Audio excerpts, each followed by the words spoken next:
It's extremely cold and snowy out there, so please be careful when you're driving, and also please be careful when you're listening to the real estate headlines. Come on inside and I'll show you exactly what I'm talking about. Okay, so the Toronto Real Estate Board just released their numbers yesterday, and you'll see in the headlines this morning that the average price has dropped by 4.1% from this time last year, and the number of sales has actually dropped by 22% as well.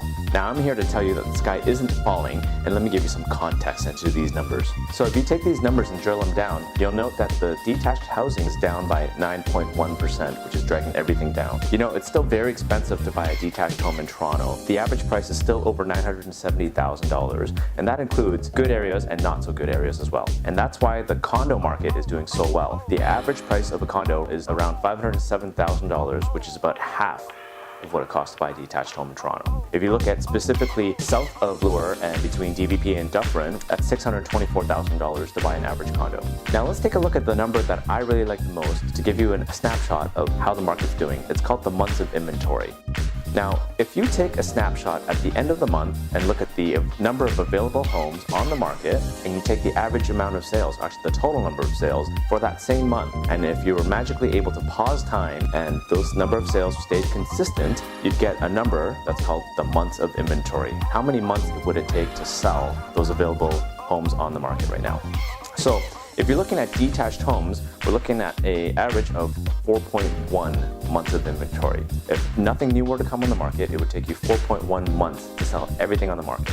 Contrast that to last January, when homes were selling at 1 month of inventory, and even worse in February and March when it was 0.7. And then the government stepped in and they put the 16-point Fairness Housing Act in place, and they effectively slowed down the market. For those of you that remember the tech crash and the global financial crisis in 2008, in November, it was actually the worst. It was 10 months of inventory. It would take you 10 months to sell your home on average in the GTA.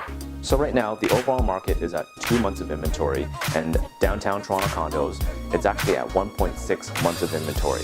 It was a little bit lower in January, of course, at 1.3 months of inventory, but still, we're at very historically low months of inventory, so we're still in a very healthy market, depending on where you look at. So this just goes to show you that it's not all doom and gloom. It really depends on what market you're in. For more information, you can always give us a call, shoot me an email, or send a direct message, and we'll get back to you. And don't forget to subscribe to our YouTube channel for more of the latest trends in the Toronto real estate market, or you can write a comment below. Thanks for watching.